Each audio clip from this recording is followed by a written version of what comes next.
السلام علیکم ورحمۃ اللہ وبرکاتہ۔ امید ہے آپ سب خیریت سے ہوں گے۔ اللہ تعالیٰ نے یہ زمین و آسمان ہمارے فائدے کے لیے اٹھائی ہے۔ یہ ساری کائنات، اس دنیا میں جو کچھ بھی ہے وہ سب ہمارے فائدے اٹھانے کے لیے بنائے ہیں۔ اللہ تعالیٰ خود قرآن کریم میں ارشاد فرما رہے ہیں کہ هو الذی جعل لکم فی الارض جمیعا، کہ یہ وہی ذات ہے جو کچھ بھی زمین میں ہے وہ سب تمہارے لیے بنایا ہے۔ اسلام ایک دین فطرت ہے، اور دین فطرت کا مطلب ہے کہ طبعی طور پر انسان کو جس چیز کی ضرورت پڑ سکتی ہے اسلام میں اس کا خیال رکھا گیا ہے اور مسلمانوں کو اجازت دی گئی ہے۔ جبکہ اگر ہم دیگر ممالک کا جائزہ لیتے ہیں، دیگر ممالک کا یہ حال ہے کہ انہوں نے فطرت سے مقابلہ کیا، غیر فطری چیزوں کو اختیار کیا تو وہ کامیاب نہیں ہو سکے، ان کا خاندانی سسٹم بالکل تباہ ہو چکا ہے۔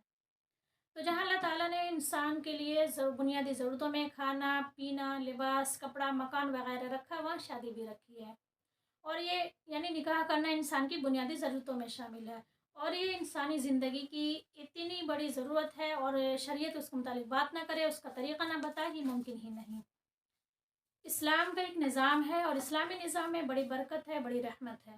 نبی اکرم صلی اللہ علیہ وسلم نے زندگی کے سارے قرینے ہمیں عطا کر دیے، ہر ایک موڑ پر ایک اسلام کا نظام عطا فرمایا، یعنی کہ موت پیدا ہونے کے بعد سے لے کے موت تک کوئی سیکنڈ، کوئی ایسی گھڑی، کوئی ایسا لمحہ نہیں جہاں اسلامی نظام سے خالی ہو۔ اسلام نے وہ ضابطۂ حیات انسان کے لیے بنایا کہ دنیا میں آنے کے بعد، آنکھ کھلنے کے بعد سے لے کے قبر میں جانے تک سارے اصول و ضوابط اس کے پاس موجود ہے۔ یعنی نبی اکرم صلی اللہ علیہ وسلم نے زندگی گزارنے کے سارے طریقے ہمیں عطا کر دیے کہ اسلام کے دامن میں آنے والا کسی طرح کی کوئی بے بسی یا محتاجی محسوس نہ کرے۔ تو نکاح ایک مسنون عمل ہے، نکاح کرنا سنت ہے۔ اللہ کے رسول صلی اللہ علیہ وسلم نے خود ارشاد فرمایا کہ النکاح من سنتی، نکاح میری سنت ہے، اور یہ سارے انبیاء علیہ السلام کی سنت ہے۔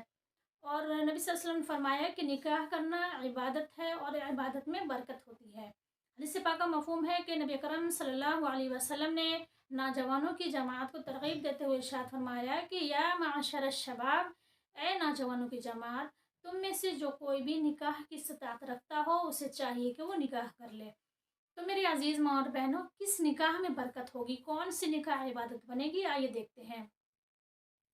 حدیث پاک کا مفہوم ہے، نبی اکرم صلی اللہ علیہ وسلم نے ارشاد فرمایا کہ سب سے بابرکت نکاح وہ ہے جس میں فضول خرچی نہ کی گئی ہو۔ اسی طرح عائشہ رضی اللہ عنہا سے مروی ہے، انہوں نے ارشاد فرمایا کہ عظیم الشان نکاح، بابرکت نکاح وہ ہے جو سادگی سے کی گئی ہو، جس میں فضول خرچی بالکل بھی نہیں کی گئی ہو۔ جبکہ آج ہمارے مسلمان معاشرے کا حال دیکھیے کہ نکاح کے نام پر کس قدر فضول خرچی ہو رہی ہے، رسم و رواج کے نام پر، کھانے پینے کے نام پر۔ تو ایسے نکاح میں برکت کہاں سے آئے گی؟ ہاں، نکاح عبادت اس وقت بن سکتی ہے جبکہ سادگی اور سنت کے نیت سے کیا گیا ہو، اور جس چیز کا نبی اکرم صلی اللہ علیہ وسلم نے حکم دیا اس کا لحاظ رکھا گیا ہو۔ نبی اکرم صلی اللہ علیہ وسلم کے زمانے میں نکاح اتنا آسان تھا۔ مشہور واقعہ ہے حضرت عبد الرحمن بن عوف رضی اللہ عنہ کا، کہ نبی صلی اللہ علیہ وسلم تشریف فرما تھے کہ حضرت عبد الرحمن بن عوف آئے تو آپ صلی اللہ علیہ وسلم نے کچھ آثار دیکھ کر ان سے دریافت فرمایا، تو انہوں نے عرض کیا کہ اللہ کے رسول صلی اللہ علیہ وسلم، میں نے نکاح کر لیا ہے۔